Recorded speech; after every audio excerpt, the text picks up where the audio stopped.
Après la présentation d'Eda, Mélim affirme avoir trouvé la présentation incroyable et exprime son approbation en disant qu'Eda a compris son style. Il ajoute que ce moment représente plus qu'un simple changement de résidence, indiquant qu'il s'agit du début d'une nouvelle phase de sa vie. Serkan répond en garantissant que tout sera organisé conformément aux préférences présentées. Ensuite, Mélim emmène Eda dans un endroit et explique que le terrain fait partie de l'héritage laissé par sa mère, en soulignant que cet endroit était son rêve pour accueillir ses petits-enfants. Il raconte que sa mère est décédée et qu'il a décidé de construire la maison afin de garder ce souvenir vivant. Eda, qui l'accompagne, affirme qu'elle veillera à ce que tout soit réalisé conformément à ses souhaits. Au cours de la conversation, il demande s'il serait possible d'inclure une pergola et un espace vert avec une aire de jeu pour les enfants dans le futur, et elle confirme que cela peut être fait. Elle observe également que l'endroit est beau et qu'il n'est pas surprenant qu'il ait été spécial pour sa mère, ajoutant que même lorsque les rêves ne se réalisent pas complètement, les gens continuent d'en avoir besoin. Ensuite, elle lui souhaite de pouvoir réaliser ses objectifs et vivre heureux là-bas avec ses enfants. Il remarque qu'Eda a froid à cause du vent, mais elle dit qu'elle va bien. Pendant ce temps, au bureau, Baldia informe Serkan qu'une équipe est arrivée pour réaliser des photos pour la couverture d'un magazine. Serkan répond qu'il est occupé par des engagements professionnels, mais accepte que les photos soient prises sur place afin d'améliorer l'image de l'entreprise après les récents événements. Il autorise l'entrée de l'équipe, mais reçoit ensuite la nouvelle que son père a été arrêté et décide d'annuler tout après avoir appris quelque chose d'inattendu. Plus tard, Eda est invitée à arroser un arbre planté sur le terrain avec Mélim et sa grand-mère, qui est également présente, exprimant l'espoir qu'il grandira et portera des fruits, représentant la réalisation du rêve. Elle souhaite aussi qu'il ait une longue vie et qu'il puisse, à l'avenir, profiter de cet espace avec ses enfants. Enfin, il invite Mademoiselle Eda et Serkan à se rendre à son hôtel, et tous deux acceptent l'invitation.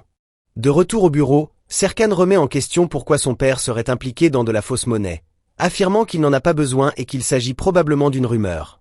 Il fait preuve de confiance en son innocence et explique avoir déjà demandé tous les documents afin de vérifier la situation.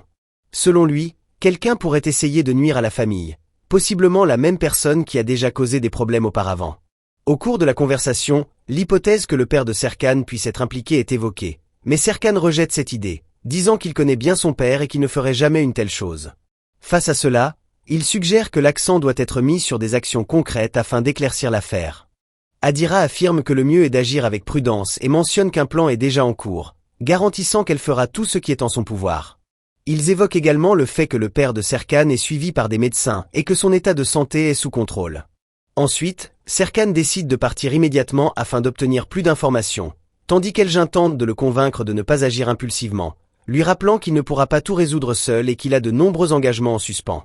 Il propose qu'ils gardent leur calme et contactent le consulat pour mieux comprendre la situation avant de prendre toute décision.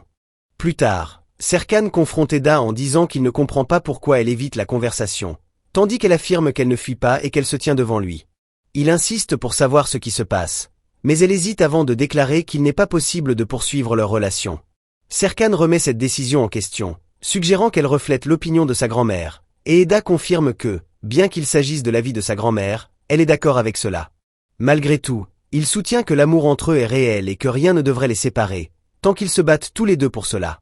Eda est en désaccord, affirmant que le sentiment ne suffit pas face au passé, qu'elle n'arrive pas à oublier. Il lui rappelle qu'il s'était déjà éloigné auparavant pour la même raison et mentionne des promesses qu'elle avait faites selon lesquelles cela n'affecterait pas leur relation.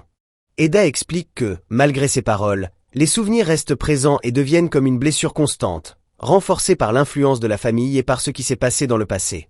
Elle affirme qu'elle ne peut pas supporter l'idée de faire partie d'une famille liée à ces événements et conclut que la relation était une erreur. Serkan réagit en disant qu'il a changé pour elle, mais se frustre en réalisant que, malgré tout, elle choisit de rompre. Face à cela, il accepte la décision et déclare que la relation est terminée, mettant fin à la conversation de manière définitive.